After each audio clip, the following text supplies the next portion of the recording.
Salam sejahtera Malaysia, denyut nadi suara rakyat bergema di channel ini. Jangan lupa tekan butang subscribe, like dan share. Malaysia kita punya, cintai Malaysiaku, kita jaga kita.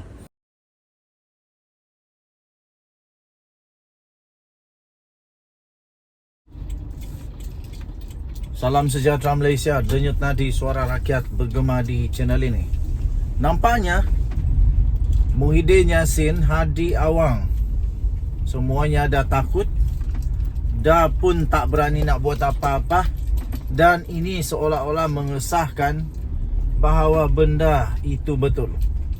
Baru-baru ini Datuk Seri Anwar Ibrahim, Perdana Menteri Malaysia, mendedahkan di dalam ceramahnya, dan turut juga Datuk Seri Anwar Ibrahim turut mencabar supaya pemimpin-pemimpin Perikatan Nasional dicabar supaya menyaman Anwar Ibrahim kalau dia memfitnah.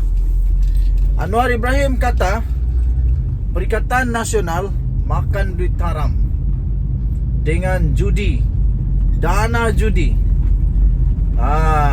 Datuk Seri Anwar Ibrahim kata Perikatan Nasional pakai duit judi selama ini untuk dana parti. Lepas itu dia cabar kalau berani saman dia kerana dia dedah itu.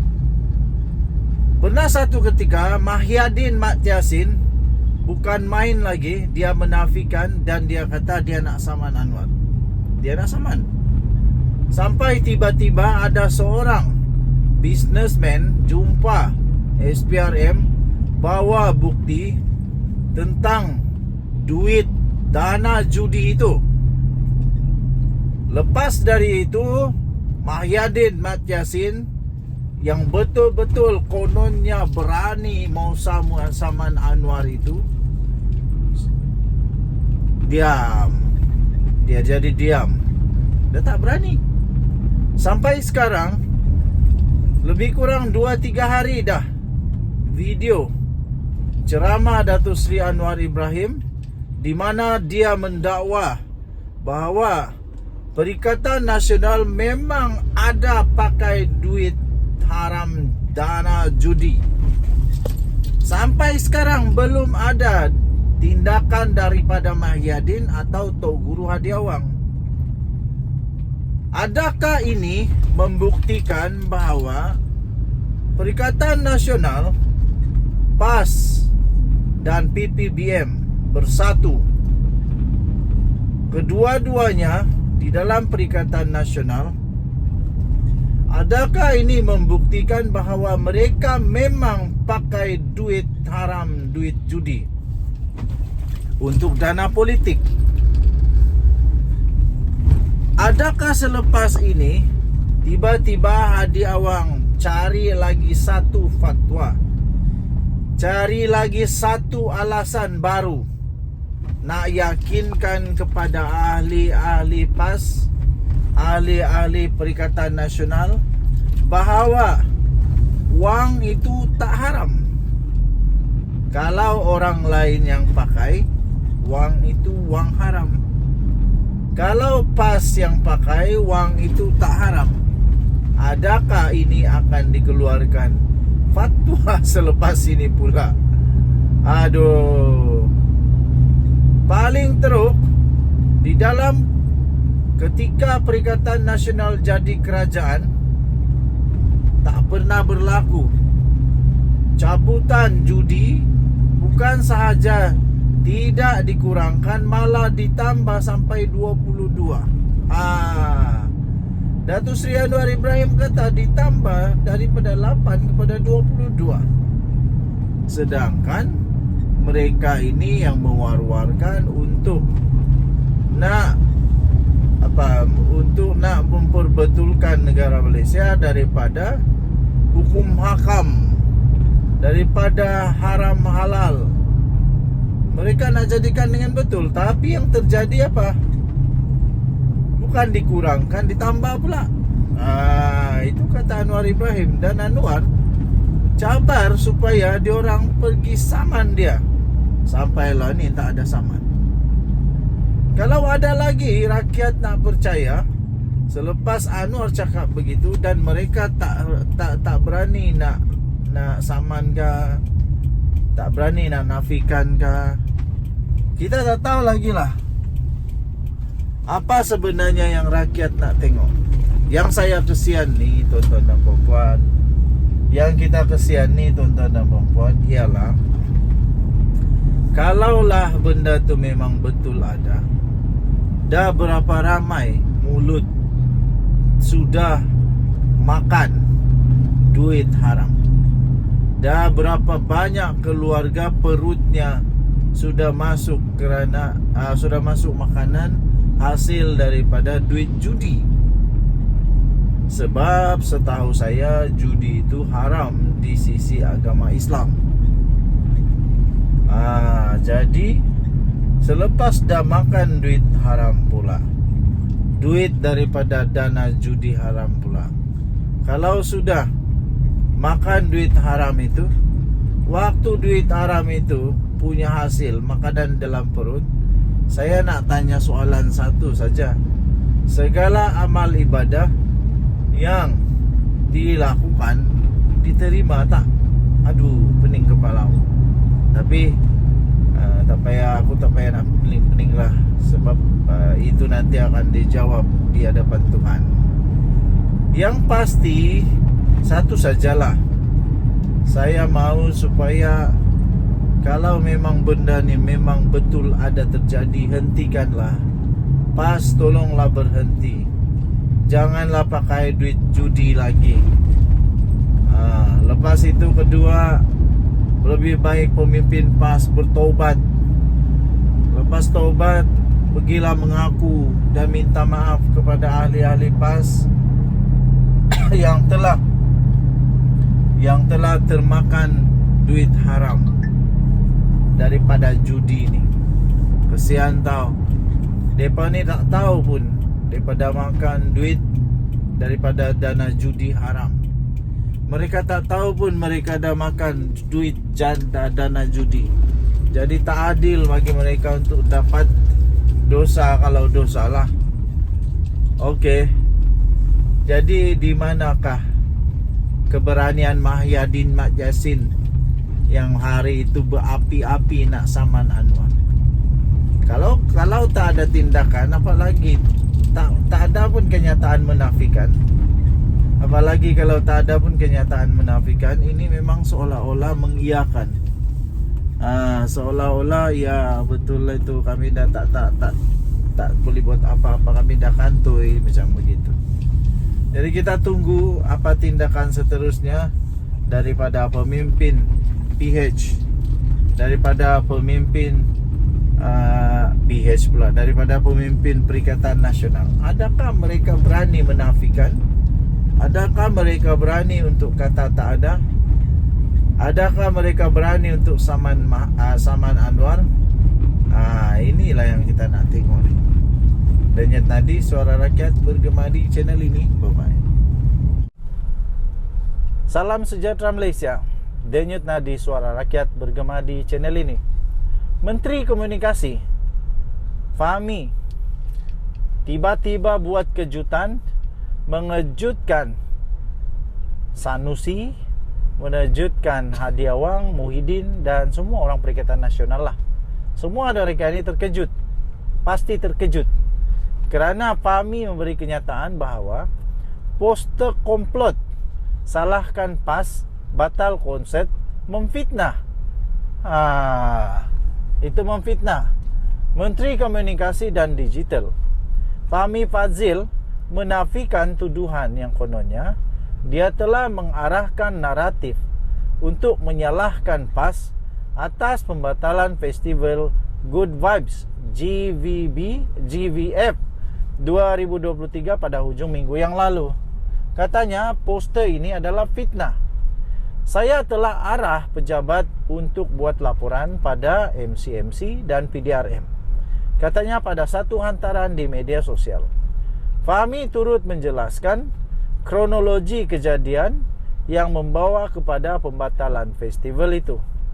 Katanya pada 23 Jun yang lalu, Puspal telah menolak permohonan penganjur untuk membawa masuk The 1975 atas rekod buruk kumpulan ini di negara yang lain.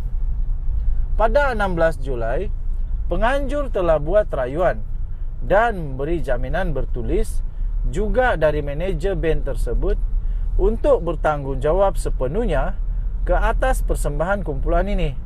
Dan Puspal telah menerima rayuan berdasarkan jaminan tersebut. Pada 21 Julai jam 11 malam, kumpulan The 1975 ini telah berkelakuan sangat biadab di pentas persembahan, katanya. Selepas kejadian itu, Fahmi mengecam tindakan ahli kumpulan itu dan menyeru penganjur GVF bertemu dengannya pada pagi itu juga. Menteri itu dengan serta-merta membatalkan festival itu selepas bertemu dengan penganjur pada jam 10 pagi pada 22 Julai dan berkata penganjur bertanggungjawab sepenuhnya terhadap aksi itu. Katanya tamat mesyuarat jam 1 petang, saya keluarkan kenyataan dan minta penganjur batalkan baki konsert dan cari mekanisme bayaran balik refund kepada pembeli tiket. Bagaimana pereka poster ini boleh dengan tidak ada rasa takut akan undang-undang Malaysia maupun rasa takut dengan akhirat, iaitu memfitnah, telah membuat fitnah secara terbuka seperti ini, katanya. Dan dia kata semoga Allah Subhanahu Wa Taala sentiasa melindungi kita dari fitnah dan para pemfitnah ini, katanya lagi. Okey, jadi akhirnya banyak sungguh persoalan-persoalan yang timbul kerana perkara itu, tapi satu persatu kebenaran ditimbulkan. Saya sentiasa percaya akhirnya kebenaran akan menang juga. Akhirnya orang yang benar akan menang. Belum pernah orang yang salah menang, belum pernah. Kalau dia menang di dunia, dia pasti kalah juga di akhirat. Jadi tahniah saya ucapkan kepada Menteri Komunikasi ini yang tanpa ragu-ragu telah pun membuat laporan polis kerana ini perlu untuk membetulkan keadaan supaya pemfitnah ini berhenti memfitnah dan supaya mereka tidak melakukan lagi fitnah. Kita jumpa lagi. Bye-bye. Salam sejahtera Malaysia. Denyut nadi suara rakyat bergema di channel ini. Ada satu lagi berita yang baru kita terima tentang PRN di Selangor. Nampaknya Azmin Ali memang tak ada harapan lagi di Selangor. Satu persatu pendedahan demi pendedahan yang membawa kepada berakhirnya karier politik Azmin Ali sebenarnya. Tak tahu kenapa Muhyiddin masih simpan Azmin Ali sampai sekarang dengan cukup istimewa. Tapi nampaknya saya fikir pada PRN kali ini kalaulah Azmin Ali kalah, memang dia tak ada apa-apa lagi lah. Memang dah tak bernilai sangat lagi lah di dalam Parti Bersatu. Sekarang ini pun Azmin Ali sebenarnya apa dia punya peranan di dalam Bersatu? Adakah dia memberikan apa-apa sumbangan kepada Bersatu? Dia bukan ahli parlimen. Kalah teruk dulu waktu pilihan raya. Terbaru ini Noh Omar tak mahu Azmin jadi MB Selangor.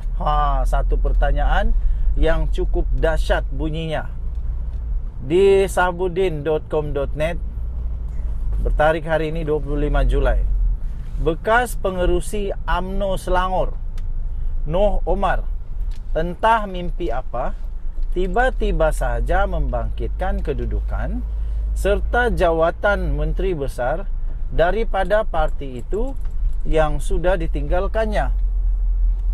Katanya jika UMNO tidak bersama dengan PH, parti itu akan mendapat jumlah kerusi yang lebih besar dalam PRN akan datang ini. Kalau UMNO memilih bersama PN, katanya parti itu sekurang-kurangnya akan beroleh 20 kerusi untuk mereka tandingi. Selebihnya barulah untuk PAS dan Bersatu. Iya kah, betul kah Nino Omar? Sedangkan sekarang ini pun ada masalah di dalam kerusi Bersatu dan juga kerusi PAS. Sudah ada pertembungan-pertembungan. Jadi apa lagi kalau UMNO pun dalam Perikatan Nasional, UMNO nak pergi mana? UMNO nak bertanding dengan di mana? Jadi rasanya komen daripada Noh Umar untuk yang itu boleh dipersoalkan. Katanya lagi kalau menang confirm calon menteri besar daripada UMNO sebab ada 20 kerusi. Tapi sedih sekali, bersama dengan PH, UMNO umpamanya melukut di tepi gantang kerana hanya diberikan 12 kerusi saja. Bersyukurlah dapat 12 kerusi. Kalau melihat kepada keadaan terkini, UMNO ni diberi 12 kerusi pun belum tentu boleh menang semua. Dengan bertanding 12 kerusi itu, Noh juga menyifatkan UMNO bukan lagi parti untuk orang-orang Melayu berteduh, tapi mendakwa sudah dibocorkan oleh Zahid Hamidi. Jadi di mana diorang tempat berteduh? Noh Umar ini masih rindu dengan UMNO lagi ke? Dalam hal ini, Noh sepatutnya tidak lagi membangkitkan kemungkinan UMNO patut bersama dengan Perikatan Nasional. Kerana sejak PRU 15 yang lalu, parti itu sudah pun membuat ketetapan untuk bersama dengan PH bagi membentuk kerajaan perpaduan sebagaimana perkara itu yang telah dititahkan sendiri oleh Kebawah Duli Yang Maha Mulia Seri Paduka Baginda yang di-Pertuan Agong. Tindakan Noh Umar untuk terus membangkitkan jika UMNO memilih bersama PN pada ketika ini tidak lebih hanya menggambarkan seolah-olah kerinduannya yang masih mendalam kepada UMNO. Walaupun sejak dipecat daripada parti itu, beliau sudah memilih untuk memberikan sokongan kepada PN. Selain itu, dengan mengatakan UMNO akan memperolehi jawatan Menteri Besar jika parti PN bersama parti PN, turut juga secara tidak langsung menggambarkan bahawa penolakan dalam jiwa Noh Umar sendiri terhadap calon Menteri Besar daripada PN, iaitu Azmin Ali. Meskipun tidak diumumkan secara rasmi, malah PN juga menetapkan tiada poster boy dalam PRN Selangor. Namun bukanlah rahsia lagi bahawa Azmin Ali merupakan calon pilihan sebagai Menteri Besar dalam blok pembangkang itu. Mahyadin Mat Yassin, bekas Perdana Menteri Malaysia yang banyak masalah sekarang kerana sudah didakwa 2 kali di mahkamah, yang adalah selaku pengerusi PN dan Presiden Bersatu, diberitakan begitu kukuh dan tidak berganjak pendiriannya mahukan Azmin mengisi jawatan Menteri Besar jika gabungan itu beroleh kemenangan. Untuk itu, terlanjur sudah bersama dengan PN, Noh tidak sepatutnya lagi memperlihatkan kecenderungannya yang masih lagi berterusan mahu kerusi Menteri Besar Selangor itu diisi oleh pemimpin lain atau menimbulkan persepsi UMNO boleh memperolehinya. Beliau seharusnya menyokong dan mendukung penuh Azmin Ali, bukan menimbulkan gambaran atau persepsi lain yang hanya memperlihatkan menolak dan tidak mahu pengerusi PN Selangor itu menjadi Menteri Besar.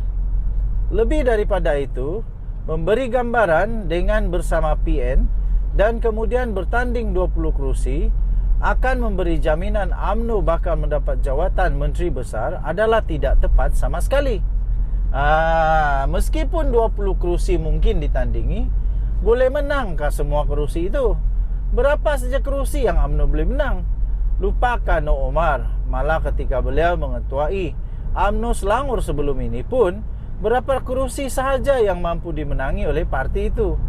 Apapun, hati-hati men. Nampaknya seperti dalam selimut PN sudah ada musuh yang perlu diawasi. Juga kepada Min, tanyalah Noh Omar, kenapa dia masih belum menjadi ahli bersatu? Atau kenapa dia masih belum lagi menjadi ahli PAS sehingga sekarang? Wow, ini persoalan yang amat besar. Ditulis sendiri oleh Sahabuddin Husin 25 Jun 2023. Saya pikir 25 Julai kot ni, sebab ini adalah artikel terbaru daripada Sahabuddin Husin. Jadi kalau betul nak sokong Perikatan Nasional, kenapa Noh Omar tak masuk saja mana-mana parti di dalam Perikatan Nasional? Baru orang yakin yang dia ini benar-benar menyokong Perikatan Nasional, dan bukan hanya retorik semata-mata sahaja. Dan lagi pelik, dia masih menyebut lagi UMNO. Masih rindu UMNO kah? Masih mahu dengan UMNO kah? Kasihan sungguh, kerana nampaknya Noh Omar susah untuk bertemu lagi dengan UMNO, susah untuk masuk lagi UMNO maksud saya, kerana dia sudah pun dipecat. Denyut nadi suara rakyat bergema di channel ini. Bye bye.